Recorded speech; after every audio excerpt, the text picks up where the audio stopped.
What's up everyone, Mandy here from On The Grow, and 7 days ago we started a new experiment using corn. So stay tuned to find out more.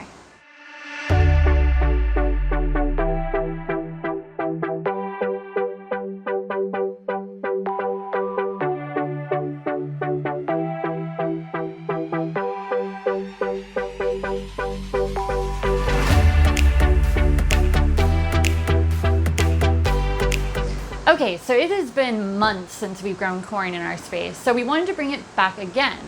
The last time that we grew it hydroponically, and it was pushing up the medium. So this time we wanted to do it on a soil-like medium, so we chose coconut coir. And if you look down here, you can see that we don't have that issue of the corn being pushed up, and everything looks better in my opinion than it did whenever we did it hydroponically. So let's go over the parameters of this test real quick. What we did was we soaked the seeds for 12 hours and we seeded each one of these trays with 200 grams of seed per tray. We did this on the medium called Coco Coir, and this was bottom watered, which, look at those roots. We bottom watered this for the first half with just regular water, and then for the last half of it, we switched it this time and we used Ocean Solution 2-0-3 as our nutrient. We also did a blackout period of 4 days weighted and 3 days under this dome right here. So to get corn to this beautiful yellow color that you see here, you put it under blackout, and you want to have it blacked out during the whole duration of its grow.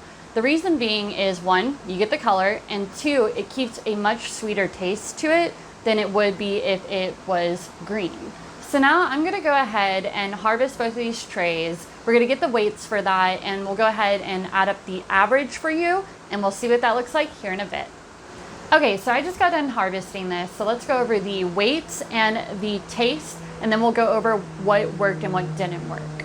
So for our trays, we got 153 grams and 134 grams. So that means our average was roughly 140.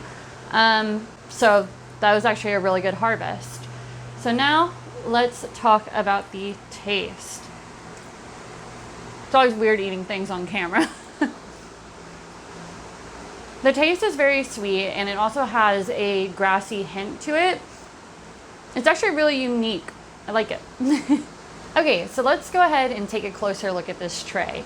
So something to be aware of with corn in particular is it is more likely to have issues with molding. That is because, one, it is put under blackout for its entire growth, and it is also a crop that likes to form little water droplets at the top. So whenever you have conditions that are dark and wet, you're going to have issues with mold. So that is something that we had to be on top of during this whole growth and just checking to make sure it doesn't get out of control. But that brings me to one of the things that we want to do differently next time. So next time we want to actually put a layer of coconut coir over the seeds themselves and see if that prevents that and makes this a much easier grow for us. So the only other thing that we think that we could have done differently is let this grow for an additional 2 days or so, because we think that might have provided us with more product in the end. But other than that, we're very happy with this grow. So if you like this video, please give it a thumbs up. If you dislike it, give it a thumbs down. If you have any questions or comments, please leave them in the section below. And if you'd like to subscribe to us, please do. And if you'd like to follow us on Instagram, we are at On The Grow Farms. Thank you so much, and have a great day.